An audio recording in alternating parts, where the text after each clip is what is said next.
when you see Yaremchuk, a guy like Yaremchuk basically holds a lot of our future in his feet. It's up to him to deliver what is due to deliver. If he can be like tonight, like it was when he came in Romania, first situation he has almost a goal. But man, the goal he scores today is incredible. You see the ball coming in from Rodinei, and he does the flick. He does the flick and goes past the defender, and it's like, oh my God. And the finish, like through the legs of the keeper.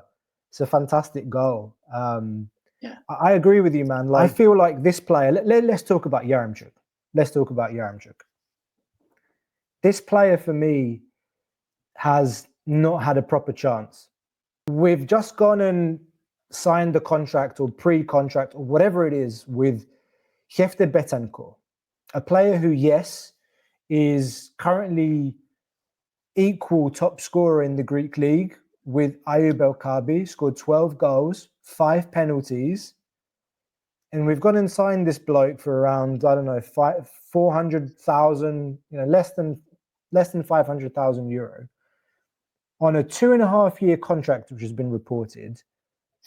And you've got this guy, Yaremchuk, and he goes and does something like that today. And I'm not going to lie, man, like, my reaction today is just like, really? Do we need, like, okay, I understand from a financial point of view, Yaremchuk's on a fat contract, more than $1 million a season for, was it 4-year deal, and Betancourt's coming in on, a relatively small contract, though he is increasing his wages by 3.5.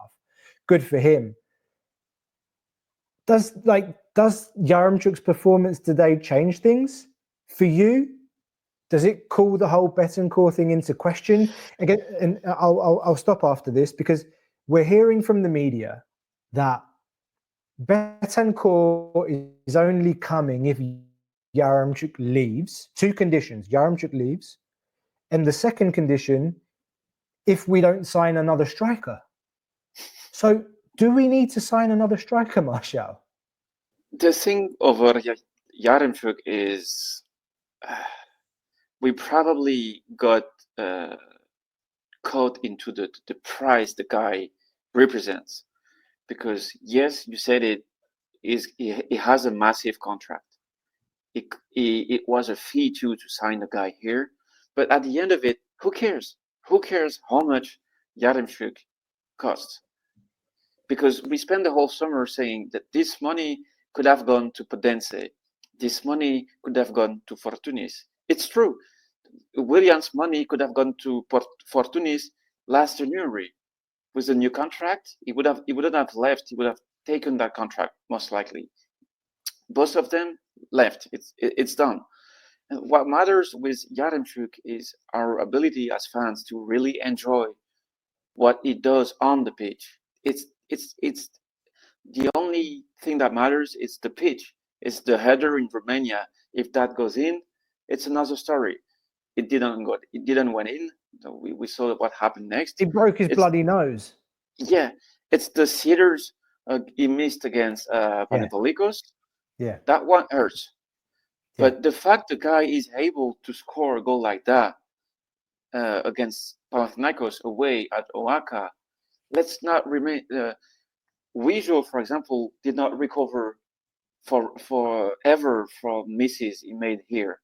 De La Fuente is not even playing in Switzerland. Do you know what I mean? Mentally, Yaremchuk is stronger. He has experience. Yes, he's probably pissed with the fact that he's not playing enough. But when he came in, did you see a guy that is not happy? No, he's professional. Exactly. And you know what saved Panathinaikos so many times last season is having Jeremejev on the bench. Do you think this guy is better than Yaremchuk? No. Is Yaremchuk entitled to score 10 goals? No. If he scores one in the second leg against Panathinaikos, if he scores 3-4 goals in the remainder of the season, it could be a flop and also a key part of the season. And just to end on Betancourt, I do rate the guy. I think he's a good player. He would be useful for the club, but he would have been useful in January with or without Yaremchuk. But the more we're gonna go into January, the more chances Yaremchuk will have most likely, and the more chances he will have to erase Betancourt from the debates, in my opinion. So like, two questions. Do we need Betancourt? If you're if you're taking a decision, Marshall, do we take Betancourt now? Or the second question is, did Yaremchuk have his Ibora moment today? I would say my answer would be probably yes and yes. You need to take Betancourt and you shift back Costulas as a number 10 second striker. It allows you to say to Stamenic to fuck off elsewhere. Then you move Betancourt into the strikers pool, and that's it. It's, to me, both it's a no-brainer because Betancourt costs peanuts, and even if it costs more than zero right now, I don't know. I can smell that Betancourt is gonna score just 1 or 2 goals with us, but the kind of goals that matters at the end of it. You know what I mean? Because we've tried for so many years to sign second striker, to sign even Navarro. I wouldn't mind if Navarro came over Yaremchuk, but I'm not training Yaremchuk now. Even if he's inconsistent, I agree with the comment saying he's inconsistent. Every player is. It's football. Otherwise, no one would be playing for Olympiacos, unless it's a youngster, of course. This is an interesting comment from Nikos. Says, we don't need Betancourt. We either keep Yaremchuk or get a better option than Betancourt. Also, third striker can be Yusuf Tayer Sila, the two boys that came in via Forest that are in our under-19s. I mean, it's not a bad way of thinking. I mean, they're raw, like they're raw talents. They're scoring with the under-19s. The thing I appreciate is in Betancourt is probably the same thing someone like Carlitos has. You know what I mean? Like those Spanish strikers, just like Pedro Conde when he came for Pasianina back in the days before he got injured. They have something different. They aren't big names, but Spanish football is way different from. It's a big league football, you know what I mean? And I know that Lambros, for example, said multiple times that Betancourt had a shitty resume before coming to Greece. But it doesn't matter because Spanish football, the strikers we've seen, like it's like Guerrero. Who knows Guerrero in Spain? No one. Like local town, maybe, probably at best. It doesn't matter because they have something different. And we've seen against Panathinaikos, Betancourt is a fucking pain in the ass for the defense. He's ugly. He has braces. He's gonna dive. He's gonna concede red cards. You know what I mean? He has something that fits in the club. It would be like signing Warda if Warda wasn't I'm not gonna say the word, but you know what I mean? Those players, it's like Habdun when we signed the guy from Kavala. Not the same position, but they have something that can turn a defense crazy. And I'm not saying to play Betancourt as a starter, of course, but it's frustrating. He hasn't been able to be there from January the 1st because against Aris, against Panathinaikos away, if he got to play, he would have played already. And I'm not saying every Spanish striker is good, but we're not talking about Dimitris Manos. You know what I mean? With all due respect to the guy. Where did you remember Dimitris Manos? Oh my God. I like this player. I really liked this player back in the time. Hugo Kuipers was a player, man. I know you liked Hugo Kuipers a lot. Yeah. That's a great second option. That That one always annoys me. Like, okay, we made money off him when we sold him. We made money off him when he was sold to the MLS. What was it, from Ghent or wherever it was? But man, I don't know. Like, my whole thing with Yaremchuk is just like, I think I said it on a previous podcast. I think in general, I think Ukrainian players are struggling because of what's happening in their country, and they can't be 100% focused on football. I get that. It's also like I kind of feel for him as a human being.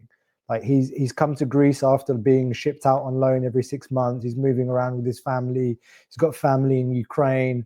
He apparently is like, he's settled well in Greece, and now all of a sudden there's like all this doubt, and he's leaving, he's staying, we don't know, and he scores that fantastic goal today, and frankly, I think that he's more than a backup option. I think that he can get more minutes as a starter. It's clear El Kaabi's tired. He's tired, man. And just give the guy some time. Give Yaremchuk like some proper opportunities.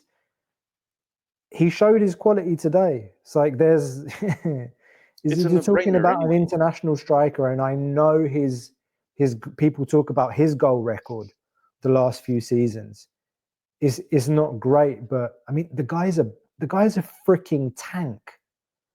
And I'm sorry, I don't mean to put it in military terms, but the guy's a physical beast. It's like, and I think we can be using him better. Yeah, for sure. And just think of it. We are having a debate about, do we need like Yaremchuk on the squad? Yes, if he has to play 15 minutes until the end of the season, the thing I don't understand is, it's similar to Willian, even if I do believe that resigning the guy was probably the best solution. But why are we stressing so much over the costs those guys represents? Because we're not due to pay those wages, like as individual. I mean, the more quality we have, the best it will be. Of course, if the main difference between Marcelo and Willian was the fitness level, because even if Willian was a flop, I don't think it was that bad in terms of fitness level. So Yaremchuk, it's a no-brainer. You don't give players like that to Sivasspor in January. It makes no sense. If the guys has to flop. What Sivasspor? I'm sorry, no disrespect to Sivasspor, but who is Sivasspor? Seriously, like, what are we talking about here? No, but it's not worthy. We're gonna save 6 months of wages. Then what? Is gonna be back on the summer? No, I'm sticking with the guy. First of all, we have no choice. And then we've seen last season that if you stick with someone that is underperforming in January, you might end up with good surprises. Yeah. We saw that last season. Absolutely. And if you're looking at some of those like transfers that came in the summer and which ones can actually try and turn it around going into the second half of the season, and for me, Yaremchuk for sure is one of those.